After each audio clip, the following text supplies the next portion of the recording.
Hello everyone, and welcome back to Terrifying Bedtime Tales. I know many of them use these videos to fall asleep. Before you drift off, I'd love it if you could leave a comment letting me know where you're listening from around the world. Don't forget to like and subscribe if you're enjoying this video. The patient had been asleep for 6 years, but last night, his brain sent out a message in Morse code. Help me. Now, the doctor obsessed with his case is about to enter his dream, and she might not come back.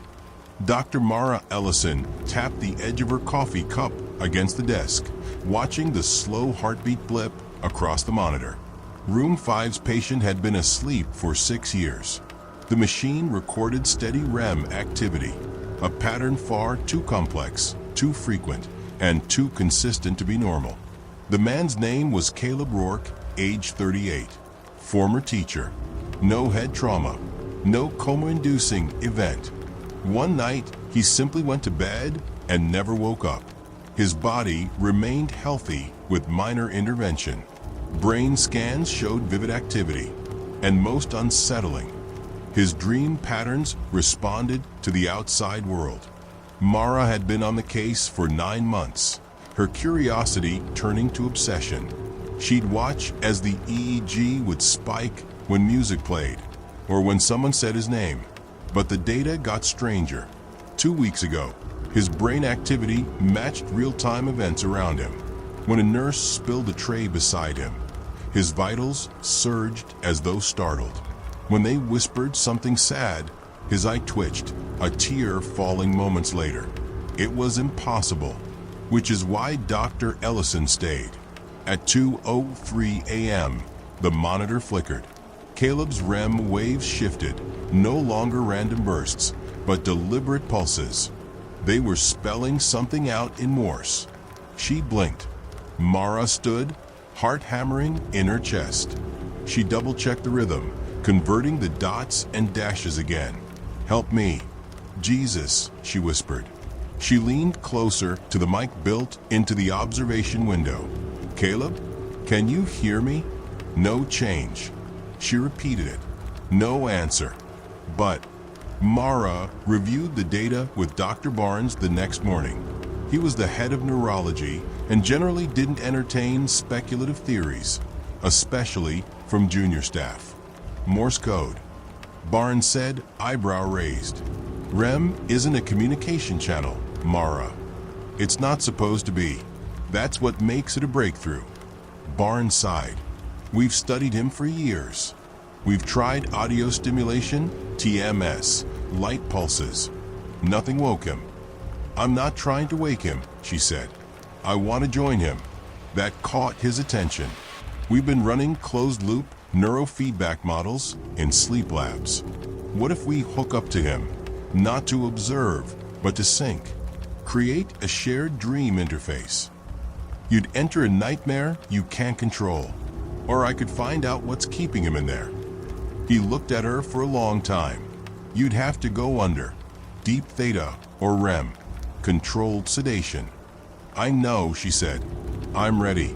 That night, she lay in the adjacent room, sensors attached to her scalp and temples, the feed linked to Caleb's dream patterns. The sedative began its slow drift through her bloodstream, her limbs relaxing as her mind began to spiral inward. She focused on Caleb's pulse, a rhythmic drumbeat she could feel now, pulsing through her skull like sonar. Darkness. Then, a hallway. Mara stood in a corridor that stretched too far in both directions. Dim overhead bulbs flickered. The floor was black and glistening like tar. And at the far end stood a door. The number on it, 5. Caleb's room. She walked toward it, each step echoing. The silence was absolute, until a sound trickled through the air. A woman humming. Soft, almost motherly. She opened the door. Inside was a child's bedroom. Toys strewn across the carpet. A mobile above the bed spun slowly, casting dancing shadows across the walls. And lying in the bed was Caleb Rourke, but younger, maybe 8. His eyes were open and terrified. He looked at her.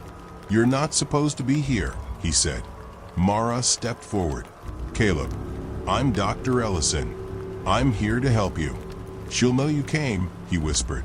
"She'll see you now." A shadow moved in the corner of the room. Mara turned. Nothing was there. Then the humming stopped. Back in the lab, Caleb's heart rate spiked. Alarms went off. But Mara wasn't waking up. In the dream, the air turned colder. Caleb, the child, sat up, trembling. "She comes when I scream." I stopped screaming. "Who is she?" He pointed. The closet door creaked open, just a few inches. "She lives in the sleep." Mara inched toward the closet, her feet dragging. The air felt thick, like moving through water. She reached out and pulled the door open. Nothing. But then a voice spoke, close behind her ear. "Now I'm in your dream too." She spun around. There was a figure standing where Caleb had been. A woman, tall, with no face. Her skin shimmered like oil. And when she opened her mouth, it was too wide, stretching across her cheeks. "You don't belong here," the woman said. Mara tried to scream, but no sound came. Her body wouldn't move. She was paralyzed. Like Caleb, the technicians tried to wake Mara. Her heart rate remained normal, but her eyes moved rapidly under her lids, stuck in deep REM. The feed between her and Caleb was locked. Inside the dream, Mara backed away from the faceless woman, dragging Caleb by the hand. The walls stretched and twisted around them, becoming endless. "She found me when I was little," Caleb said. "She lives in dreams people forget. When I got older, I tried to leave, tried to wake up. And she stopped you. She keeps me here. But if there are two of us, maybe she won't be strong enough." They turned a corner and found a staircase leading downward, spiraling into shadow. "We need to go down," he said. Mara hesitated. "What's down there?" "The place where people stop dreaming." The stairwell narrowed with each step, the light dimming as if afraid to follow. Caleb walked ahead, barefoot on the cold stone steps. Mara could hear her own breathing louder than anything else, until it wasn't hers. A second set of breaths echoed behind them. "She's following us," Caleb whispered. Mara glanced back, and for a split second, saw something that shouldn't move, crawl. Like a shadow against the wall, slick and boneless, gliding downward in jerks, freezing every time she looked directly at it. "How far down does this go?" she asked. Caleb didn't answer. The stairwell began to warp. The walls pulsed, turning soft, like flesh. Black veins throbbed just beneath the surface. Mara pressed her hand to it. It felt like warm rubber. She flinched. They reached a landing, and the stairs ended at a door. Rusted, locked. Caleb pressed his hand against it. "This is where she keeps the others." "What others?" He looked up at her, hollow-eyed. "All the ones she's stolen." Mara stared at the door. Something on the other side breathed, deep and slow. The door opened with a hiss. The room was enormous. Shadows stretched endlessly, shifting like ocean waves. Dozens, maybe hundreds, of figures floated midair, suspended as if underwater. Men, women, children, all unconscious, all asleep. Some of them were translucent. Others flickered like broken film reels. "She keeps them dreaming forever," Caleb said. "When their bodies die, the dreams keep going." Mara stepped forward, staring in awe. "This is impossible." "No," he said. "It's REM. She feeds on it, on fear, on the ones who can't wake up." From the far corner, a shriek pierced the silence. Something fell from the ceiling, slamming into the ground behind them. The faceless woman, her limbs bent wrong. Her head snapped sideways as she looked at Mara. "You trespass," she said, voice like breaking glass. "You dream what isn't yours." Caleb stepped in front of Mara. "She can't control two minds at once. She's afraid." The woman shrieked again, and everything began to collapse. The room cracked like glass. The floating dreamers vanished. The world twisted into darkness and chaos. Back in the real world, alarm screamed. Mara's vitals are dropping, a tech yelled. She's stuck too deep. Dr. Barnes burst into the lab. Pull her out. We can't. Her brain is locked in synchrony with his. If we break it, she might go flatline. Inside the dream, Mara and Caleb ran. The woman chased them, limbs stretching impossibly long. Doors burst open to nowhere, leading to rooms full of memories. Mara's memories. Her mother's voice. Her childhood nightmares. Her own face screaming. She's breaking into you now, Caleb gasped. You brought her a new door. Mara stumbled. The floor beneath her turned into water. She fell, and suddenly she was in her old bedroom, her real one. The woman stood beside her bed. Mara, paralyzed, watched her own body lying there. Her mouth wouldn't move. She couldn't scream, couldn't breathe. The woman leaned close and whispered, "Sleep is forever." But then a sound, steady, rhythmic, a beep, like a heart monitor. Mara focused on it. She felt a thread, thin, silver, stretching from her chest into the dark. The feed, the neural sync, the connection between her and Caleb. She reached for it, pulling with her mind.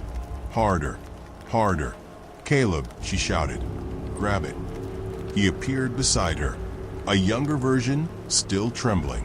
Can we go? We can try. Together, they held the thread and ran. The dream warped and roared, tearing at them like a storm. The woman shrieked, clawing at the tether. Her body cracked open, revealing dozens of screaming faces inside. Mara screamed too, but didn't let go. They jumped. Beep. Mara gasped awake, eyes flying open. She sat up in the hospital bed, soaked in sweat, the sensors on her face half torn. Mara, Dr. Barnes was at her side. Jesus, you're back. She turned dizzy. Caleb. Barnes looked away. His vitals are changing. You did something. Mara pulled herself up and rushed to the observation room. Caleb lay motionless. Then his eyelids twitched, and slowly he opened his eyes. 2 weeks passed. Caleb remembered very little. Flashes, feelings. The woman with no face. Mara, meanwhile, had trouble sleeping. Every time she closed her eyes, she saw a corner of her room just a little too dark. A shadow that didn't move when she did. Then one night, her sleep tracker buzzed her phone. Recording detected at 3:12 a.m. You're mine now. Unidentified voice. She didn't remember saying anything. She hadn't been awake. But in the background of the audio was humming. Soft, motherly, familiar. All right, let's bring this dark ride to its chilling finale. Here's the final act of REM, pushing us to the full for 000 words total. It began again the following night. Mara hadn't been sleeping, at least she didn't think so. But the line between waking and dreaming was paper thin now. It was as if the woman hadn't stayed behind in Caleb's mind, but it followed her out. The humming returned, clearer this time. A slow, eerie melody that seemed to circle her bed, moving clockwise. Mara set up cameras, motion detectors, even an EMF reader. She watched herself toss and turn, watched nothing happen. But the humming was always on the audio. Every night at 3:12 a.m., Barnes called her in on a Monday. There's something you should see. He brought her to observation room 2. A new patient, female, early 20s, no trauma, no coma, just like Caleb. She went to sleep 3 nights ago, Barnes said, and hasn't woken since. Mara leaned in. The girl's name was Lena Hayworth. Her vitals were strong. Brain activity, off the charts, spiking in patterns that made Mara's stomach twist. It's identical, she whispered. Even worse, Lena was mouthing words in her sleep, over and over. Mara leaned close, lip-reading. Now I'm in your world too. Mara insisted on going back in. No, Barnes said. You barely came out last time. I won't risk you again. She's spreading, Mara said. From Caleb, to Lena, to who knows how many more. I'm the only one who's seen her face. I have to find where she came from. Silence. Then Barnes nodded. 1 hour. No longer. They connected her again. This time to both patients. A triple feed. As the sedation hit, Mara focused on the humming in her mind. She didn't fall asleep. She sank. She landed in a hallway she didn't recognize. The walls were made of dripping fabric. No doors, only windows into other people's dreams. Mara walked past them, seeing fragments of nightmares. A child screaming in a flooded house. A man running down a street that stretched forever. A woman rocking an empty cradle. She stopped when she saw Lena. The girl was trapped in a glass cube, banging silently. Behind her loomed the shadow, the woman, watching. She's building something, a voice said behind her. Mara turned. It was Caleb, but this time he looked older than before. Gray at the temples, eyes too knowing. She's no longer bound to the dream world. She's bridging into yours. Mara felt a chill. How do we stop her? He looked at the windows.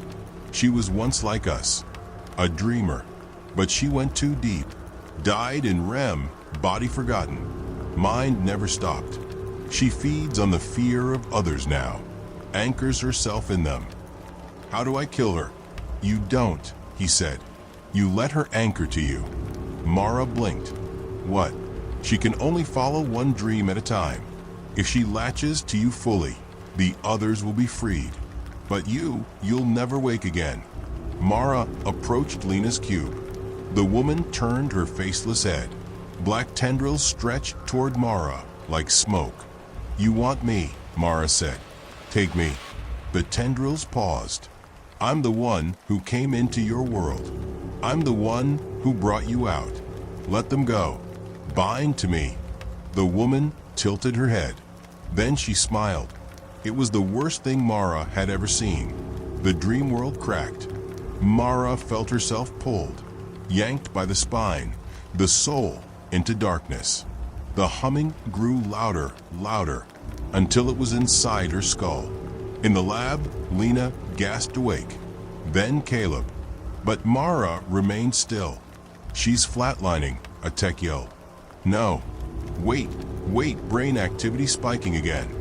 Mara's body convulsed, then stopped. She opened her eyes.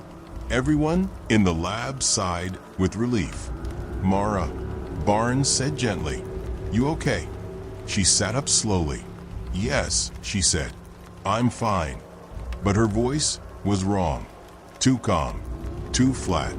Mara returned home that night, sat in bed, opened her journal, wrote down a single phrase over and over. Sleep is forever. Sleep is forever. Sleep is forever. Then she looked up at the mirror. Her reflection was still smiling, even though her real face was not. The camera on her nightstand turned on by itself. It recorded her sleeping body. At 3:12 a.m., she sat up, eyes still closed, and began to hum. Observation room 3 now held 4 more patients. Each went to sleep under ordinary circumstances. Each never woke. Caleb disappeared 2 days after leaving the hospital. Lena was found staring at a mirror, whispering to someone no one else could see. And every night, in every room, the same audio glitch appeared on the monitors. Humming, soft, motherly, ancient. Dr. Barnes eventually closed the clinic. But by then, it didn't matter. She was already in the dreams of the next one.